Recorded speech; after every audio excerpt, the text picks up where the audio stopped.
Welcome everyone. This is Ndalo Media and I'm your host Omkhulu Gwabini. Sibuyile-ke namhlanje ngani zakwethu sibuyile nenye episode. This is gonna be our episode our fifth episode. So yeah. Laba sebelayikhile basubscribe ngiyabonga kakhulu ngokuthi nikhombise isupport. Lokho kuyasikhuthaza umsebenzi esiwenzayo. Nikhumbule ngani zakwethu ukuthi bengiloke ngikuveza ukuthi kunabantu abangi-advise-ayo ngasemuva, abantu asebekhulile ngokwakamoya, asebekhulile nangokomkhuleko, okuyibona-ke abathi uma bengiqeqesha bengikhulisa kule ndlela, kwaze kwafika isikhathi sokuthi bathi no, I think izinto esengiqeqeshwe kuzona i-public isi-ready ukuthi enene izi-receive. So ngibonga kakhulu-ke nakuleyo team yami ekhona engisapothayo. Ngani zakwethu njengoba ngizama ukuxhumana nani namhlanje, kunesimo esibucayi engike ngabhekana naso. Kunesimo esibucayi kakhulu engike ngabhekana naso. Kuke kwenzeka lana ngakhipha ividiyo. Le video ngangikhuluma nge-experience yami, ilokhunjana i-near death experience engike ngahlangabezana nayo. Ngolimi olujwayelekile abanye bake bathi i-coma, ukuthi ngake ngangena kwisimo se-coma. Ngakhuluma kakhulu ngezinto ezazenzeka mhlampe esingayilinganisa nezinto zaka-afterlife, uyabo? Ngakhuluma ngajula ngaleyo video. Eyi, abantu abaningi bathintekile, bakhomenta abantu. Abanye-ke abangaziyo nje personally ba-reach out ngama-phone calls, ngo-WhatsApp. Kukhona negenge eyibonile ilokhunjana ividiyo. Ngesimo sokuthi-ke ngiwasherile ama-contact details ami, basenda ama-emails abanye. Bafuna ukuthi ngenze u-part 2 waleyo video. Bafuna ngenze u-part 2 waleyo video. Sizokhumbula-ke lapho ukuthi bengisherisha izinto, hhayi izinto zakulo mhlaba lo mina nawe esiwaziyo, kepha bese kuyizinto zasesigabeni esilandelayo sempilo. Eyi, ngani zakwethu ngakhuluma laphayana, ngakhuluma, kodwa ekukhulumeni kwami nikhumbule ukuthi njengoba kukhona abantu abangi-advise-ayo ngasemuva, kuba nezinto ababuye bathi ayi ukuthi ungakuvezi manje, asikugodle kuzothi ngokuhamba kwesikhathi-ke masibone ukuthi abantu bayi-receive kanjani i-content yakho, and then we can dish out leyo lokhunjana lezo yimfihlo, angisho njalo, angithi nje imfihlo. Yes, ngani zakwethu. So kulezo zinto zaka-spiritual ngibe sengi-approach-wa umuntu kade u-anonymous at first, obe-u-anonymous at first, o-based la ePietermaritzburg. Uma ngabe e-based la ePietermaritzburg, uthi ayi Mkhulu Gwabini, ngizilalelile iy'nkulumo zakho, ngilalelile le episode yakho ya-near death experience, but kukhona into evesane yayi-trigger-risha kuyena. Yayi-trigger-risha kuyena. Into ithi-ke manje, ithini into, lo anonymous sengibile nama-meetings naye. Sibile nama-meeting, ngizocela ungayi-disclose indawo ekade sihlangana kuzona naye. But lo anonymous uwumzali. Uma ngabe umzali lo anonymous unengane yentombazane. Eyi, ngani zakwethu, angazi ngizoyishera kanjani lento engifuna ukuyisho. Ngizama ukucophelela amagama engizowasebenzisa, nezinto engizozambula, kodwa engizokusho nje isizathu sale video engiyenza namhlanje ukuthi nginenze nibe aware, mhlampe nibe ready for ividiyo ezolandela. La ngizobe i-interview kahle hle, ngizobe sengi-interview-wa le ngane yentombazane yakalo mama o-anonymous. Eyi, ngani zakwethu, ngike ngahlala nomama lo u-anonymous, wangixoxela isitori esibuhlungu ngengane yakhe, esinzima isitori ngengane yakhe. Uthi lo mama Ngicela ukuthi ngiyidlalele le video because I think uma ngabe sengiqhamuka sekuyi-interview, sengiphrizenta i-interview yami nale ngane, nizosuke nithatheleke phezulu. Ngizocela ukuthi nje ngiyidlalele, ebese hlampe uthathe leli thuba u-like, u-subscribe. U-hit kune-notification bell la. Uma uyiklikhile leyo notification bell, kusho ukuthi lokho next uma ngabe sengiphinda ngikhipha enye ividiyo, wena u-YouTube uzokwazi ukuthi aku-notify-e. So, ngicela nikwenze lokho, niyi-share le video, ni-invite abanye abantu ukuthi kukhona into ezayo, kune-interview ezayo nje ekwi-pipeline, maduze nje futhi, ejule ngendlela eyisimanga ngani zakwethu. Mina ngiqale nje le channel ngoba ngifisa ukukhuluma ngezinto, ngokukhula kwami, nge-journey yami yakamoya, nezinto esengambulelwe zona, engike ngibone engathithi abantu abaningi abay'nakile, abazazi futhi, uyabo?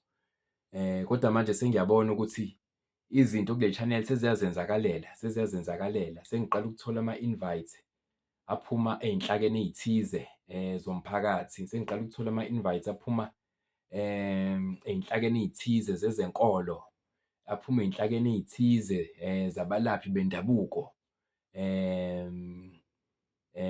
nasey'fundisweni imbala, yebo, nasey'fundisweni imbala. Bakhona impela abantu esengike ngahlangana nabo, abafunda, abenza o-P_H_D, abanye benza o-masters ko-indigenous knowledge, and so on and so forth. So, kuningi engivulela kona le channel. So, ezinye zezinto engivulela kuzona le channel, izinto ezibeka impilo yami engcupheni, izinto ezibeka impilo yami engcupheni. Ngike ngahlangana-ke nalo mama kwelinye ngizothi nje elinye lamahhotela, ngoba ngafuna indawo e-neutral la isimo sizosivumela khona ukuthi sixoxe, ngoba ngathi uma ngabe ngikhuluma naye efonini, kwacaca ukuthi lento esizohlangana nayo, esizoxoxa ngayo nayo, isinda kakhulu ukuthi angafika hlampe la engihlala khona. Akungcono siye endaweni e-neutral. So, saya-ke kulelo hhotela elithize la e-Maritzburg. Ngani zakwethu, lo mama uyangixoxela uthi unengane ehlaselwe umoya we-Satanism, umoya we-Satanism. Uma ngabe uhlasela lo moya we-Satanism kule ngane yakhe encane yentombazane, uthi lo mama lento iqale kancane engayinakile. Uthi ubebeke bahambe nentombazane yakhe, ingane yakhe encane, bayothenga uma kuphela inyanga, beyogrosa. Ngiyabona nje ukugrosa lokho okujwayelekile esikwenza sonke. Bagrose, behambisana, bephelezelana nale ngane. Uma beqeda ukugrosa, uyayazi-ke igrosa iba nani, mhlampe ngaphandle kwezinto lezi esithi izinto ey'nkulu, ompuphu, rice, shukela, nani nani, kuye kube khona lokhu okuthiwa iy'shebo. Iy'shebo-ke zifaka inyama, hlampe ivorsi, inyama ebovu, inyama yangaphakathi, ukuthenga nje kodwa izinto eziyiy'shebo. So, uthi lo mama-ke, hhayi, bagrose, njalo uma befika ekhaya, le ngane yakhe ngesikhathi sebe-unpack-a izinto, sebey'khipha koplastiki, bey'faka kuphi, emashalofini akhona ekhishini. Le ngane ibinokwenza into aqala wayithatha akangayinaka, akangayithatha notice esaqala ukuyenza intombazane yakhe. Intombazane yakhe ibinokuthatha ihlephule isiteki senyama ehlaza, isidle, yabo, kube ngathi iyayithesta inyama. Uthi hhayi, kwahamba iy'nyanga impela nje inothisa lento ukuthi, hawu, usibanibani ujwayele ukuthi njalo uma siphuma ukuyogrosa uma kuphela inyanga, yena uzolokhu ethatha nje inyama ehlaza alokhu eyidla. Athi umama angayinaki leyo nto, abuye akhuze ngelinye ilanga, abuye futhi athi, hhayi, ngathi into engatheni, uyabo? Kuhambe isikhathi-ke ngani zakwethu, kwafika isikhathi la intombazane yalo mama, ingane encane, ayisadli, ayisalumi kancane isiteki lesi. Uyabona uma uthenga inyama hlampe ya-R300 ebovu, uyithola isilayisiwe, angithi? Ingane isinokuthatha umbengo wonke, iwudle ize iwuqede. Uthi umama ebese eyanothisa ukuthi hhayi khona, akusekuhle uma sekuhamba kanje. Ngalesi sikhathi ingane isiqala ukudla umbengo uphelele, isiqede nje isiteki sihlaza, isidle, isiqede. Uthi usuqala lo mama useqala ukunothisa ukuthi le ngane isiy'hlalela yodwa ekamereni, ayisaphumi, ayisadlali nezinye. Iyahamba iye esikoleni, uma ibuya esikoleni, ibe ingane nje ekhombisa ukuzivalela nje endlini ekamereni layo. Ayikhambi isikhathi kuhamba isikhathi. Esikoleni le ngane ayisaqondakali. Sekunama-reports okanye ama-complaints aqhamuka kobani? Kothisha, ukuthi ingane indlela ey'phatha ngayo ithanda ukuthi ibe weird, especially for iminyaka yayo le ngane. Inokwenza izinto nje ezi-weird kakhulu ezingaqondakali. It's either izolala eklasini, uma ngabe bethi bayayiphaphamisa othisha ukuthi hhayi bo, ulaleleni ngoba kuyafundwa nje. Ebese ingane uma iphaphama, uyabona ukuthi uma izophaphama ebuthongweni, avesane ikhulume nge-voice ekungeyona eyayo. Ikhulume nge-voice ekungeyona eyayo, le voice ikhombise ukudinwa, ikhombise ukudinwa, engathi ithi umuntu uma uphazamisa umuntu ekulaleni, ikhombise ukudinwa. Bazothi besamangele othisha ney'ngane, iphinde futhi le nto kube engathi iyayiqoqa, ebese kube engathi kuyathulakala. Kube engathi kuyathulakala. Athi lawo ma-complaints noma lawo ma-reports abese seqala ukuthi kube into ejwayelekile ethunyelwayo kuyena umzali lo, u-Anonymous. Hhayi, kuhambe kuhambe isikhathi, le ngane kuke kwakhona iy'ngozi la e-Maritzburg, ngakoMbali, e-14. Angazi kwakugingqika iy'moto zigingqikela e-crash, kufa iy'ngane lapho. Le ngane-ke yalo mama ibe disclose kumina ukuthi iyona eyayi-responsible nabanye ukukhoza lezo y'ngozi ezi-involve-a ukufa kwey'ngane ey'ncane. Ngane zakwethu, ngalesi sikhathi ukhumbule ukuthi le nto engiyixoxayo ngixoxa into sasikwi-meeting nomzali naye intombazane eyayikhona. Le ntombazane ithi ngoba sisazoba nayo i-interview ephelele nayo, kodwa sizobe siyifihlile-ke si-protect-e ilokhunjani i-identity yayo ngayo yonke indlela siyindalo media, ngoba kunemigomo esisebenza ngaphansi kwayo, kunemithetho ekufanele siyigcine, siyi-observe-e yaka-journalism. So, le ntombazane iyay'kleyima lezo y'ngozi ukuthi yayi-responsible ukuzibangela lezo y'ngozi ey'njalo, ngoba umuntu kuphela owayenamandla ukuthi akhoze leziya y'ngozi umuntu osayingane kulo mhlaba abakuwona waka-Satanism. Umuntu osamusha, usanegazi eli-fresh njengaye. So, kwakuthaskwe yena nabanye-ke ozakwabo. Eyi, ngithe ngisalalele kanjalo, ebese kuyavela ukuthi le ngane ike yathola isikhathi sokuqeqesheka kule nto. Ngesikhathi uma wayenganakile, ngesikhathi ingane uma bebuya ukuyogrosa, ingane idle isiteki esihlaza. Leyo ngane iyayiqeqeshwa, iqeqeshwa omunye umama, omunye umama, omunye umama. Lo mama wafika kule ngane wakuveza lo mama ukuthi njengoba ngithaskhiwe ukuzoqeqesha wena, nami umsebenzi wami ngiwenzile ngesikhathi sami. Ithi le ngane iyabuza ukuthi umsebenzi muni lo othi uwenzile? Athi lo mama, ayi phela thina yithina ebesiyi-responsible ukubulala yonke le culture yamatende, abafundisi abamisa amatende, ikakhulukazi la e-Maritzburg. Ngoba ize le ngane yamenshina, ithi le ngane, wathi lo mama, bekukhona amatende-ke abejwayele ukuba khona ngakoQokololo, kusakhona indawo ethiwa iQokololo Stadium, kujwayele ukumiswa amatende, kube khona iy'mvuselelo. Ngizocela ukungasho-ke hlampe amagama abafundisi akade bejwayele uku-organise-a lezo zinto. So, lo mama uya-claim-a ukuthi bona babe-responsible ukuthi babulale leyo culture yamatende. Uthi nje ngokusho kwayo le ngane, uthi hhayi, i-culture yamatende le e-Maritzburg iwiswe yibona. Abafundisi nje abasenayo intshisekelo yokumisa amatende, azisekho iy'mvuselelo, noma hlampe ziba khona, abantu abasazihambeli abantu abasha njengakuqala before. So, lo mama lo uya-claim-a ukuthi hhayi, i-task yami kwakuyileyo nabanye ozakwabo.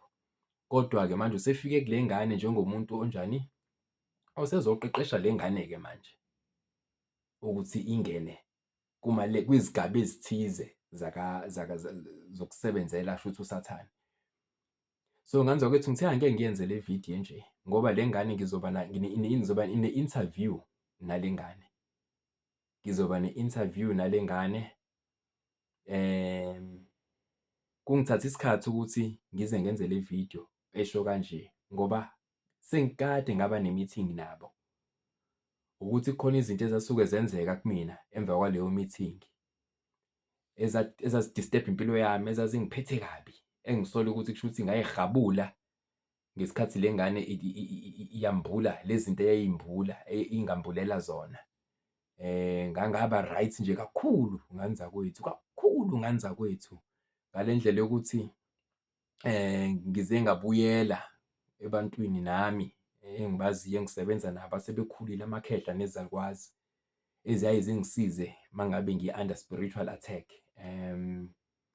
Ngaze ngaya kubona nami ngasasebenza ngendlela esisebenza ngazo, kanti bakhona futhi nabantu abakhulekayo abake bangisiza kuleso sikhathi.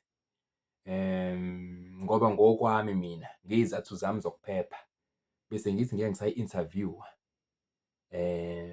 le ntombazane. Bengithi ngeke ngisayi-interview-wa kodwa manje la bantu abangi-advise-ayo bayasho ukuthi no, kufanele le information ibe khona kwi-public ukuze nabantu emakhaya, ikakhulukazi nje abantu abalalele le vidiyo nabayisherayo, bakwazi ukunothisa izinto ey'the phecelezi ezenziwa iy'ngane emakhaya. Hlampe lezo zinto ey'the phecelezi zibuye zibe iy'nkomba zokuthi sekukhona inkinga ekhona enkulu edinga ukuthi iphakanyelwe, isukunyelwe. Ngaleso y'zathu-ke ngani zakwethu ngabona ukuthi hhayi, ukusaba kwami kuyizeleze kunomonakalo ozokwenzeka uma ngabe ngithula nale information, ngoba kunesizathu why mina ngalesi sikhathi, ngalo nyaka ngiqondane nalo mzali nale ngane e-claim-a izinto ey'jule kangaka. Sixoxile-ke nale ngane sajula kakhulu, kakhulu, kakhulu, kakhulu. Kunezinto engingafisi ziphume ngomlomo wami la, engifisa ukuthi kube iyona ey'khipha ngomlomo wayo kule interview le esizoyi-publish-a, esisazoyishutha siyipublish-e. Sesiyisethile-ke i-date yokuthi sizoshutha nini.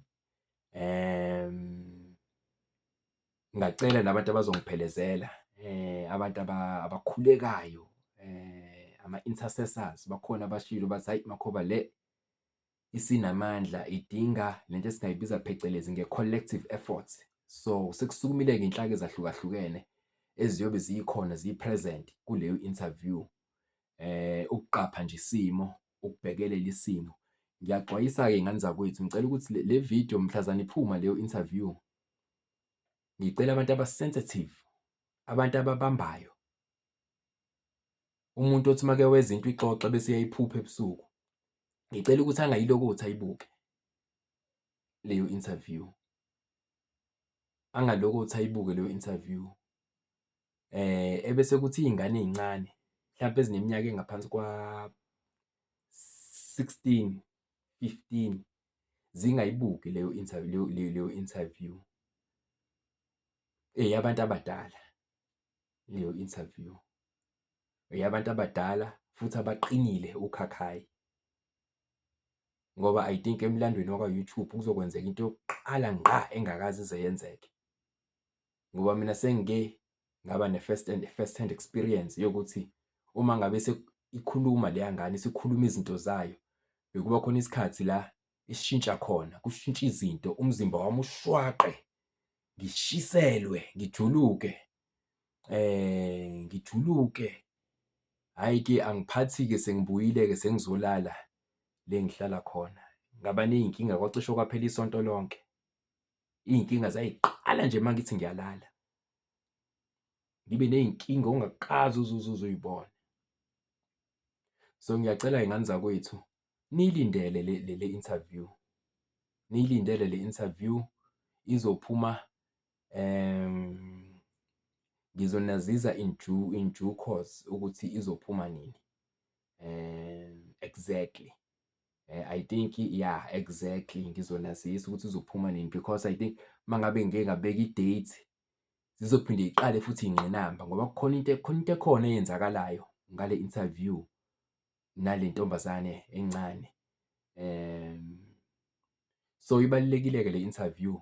Bakhona-ke abafundisi abadala abamnkantshubovu abashilo abayivumile le interview ukuthi kufanele ibe khona ngoba mhlampe nabo izobasiza ekutheni baphinde babhekisise njengabafundisi umsebenzi wabo namagalelo abo ukuthi impi nosathane bayayinqoba yini, noma mhlampe uma ngabe kukhona ingane ezenza kanje, kungenzeka yini ukuthi it's a clear sign ukuthi iy'nkolo sezi-defeated. Kungenzeka ukuthi kusho lokho yini, ngoba phela ley'ngane i-claim-a ama-case a-successful eziwenzile zaphumelela zithunywe usathane. Kanti nomuntu okade eqeqesha uku-claim-a into enzima okwathiwa yi-part and parcel ye-group eyayimele nje ukuthi iwise bonke abafundisi abanamatende, iwise ne-culture-ke yamatende ukuthi ingamiswa amatende nje le-Maritzburg. So nganzakwethu ijule kakhulu-ke le interview engizoba nayo. Ngicela nani emakhaya abakhulekayo, abathandazayo bathandaze, nami ngizongena kwi-fasting before ngihlangane nayo futhi le ntombazane. Ngibonge kakhulu nganzakwethu, ngicela ni-like ni-subscribe, nitshele abanye ngale interview ezoba khona. Niyazise abanye ngoba into ebaluleke kakhulu la ukuthi sifundisane, sakhane. Ngiyabonga kakhulu-ke. This is Ndalo Media and I'm your host, Umkhulu Gwabini. Till next time, sibonga kakhulu.